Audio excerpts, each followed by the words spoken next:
Anak ko, kung ikaw ay naging panatag para sa iyong kapwa, kung ikaw ay nakipaggamay at nangako sa iyong sarili para sa isang estranghero, squared at nahulog ka sa bitag ng iyong sariling mga salita, ikaw ay isang bilanggo ng kung ano ang iyong sinalita. Kubit kung gayon, anak ko, yamang ikaw ay nahulog sa mga kamay ng iyong kapwa, humayo ka at magpakumbaba, ipilit mo, problemahin mo ang iyong kapwa. Huwag magpadala sa pagtulog, huwag maghanap ng pahinga. Pakasan ang iyong sarili tulad ng isang gasela na tumakas mula sa mga ngaso. Tulad ng isang ibon mula sa silo na maaring makahuli dito.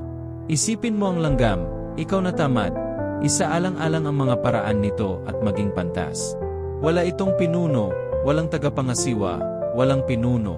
Gayon may iniimbak nito ang mga panustos nito sa tag-araw at tinitipon ang pagkain nito sa pag-aani. Hanggang kailan ka hihigad yan, ikaw na tamad? Kailan ka bababangon mula sa iyong pagtulog? Umidlip, humiga ng kaunti, humalukip-kip ng kaunti para magpahinga. Ang kanyang kahirapan ay magugulat sa kanya tulad ng isang magnanakaw. At ang kanyang pangangailangan ay darating tulad ng isang armadong tao. Squared walang katangian ang masama. Palakad-lakad sila, nagsasabi ng mga masasamang bagay. Kubed sila ay kumikindat, binabalasa ang kanilang mga paa, at gumagawa ng mga tanda gamit ang kanilang mga daliri. Siya ay may panlilinlang sa kanyang puso. Lagi siyang nagbabalak ng kasamaan at naghahasik ng alitan. Kaat biglang darating sa kanya ang kapahamakan. Sa isang iglap ay mawawasak siya ng hindi mababawi. May 6 na bagay na kinapupuotan ng Panginoon, 7 na kasuklam-suklam sa kanya.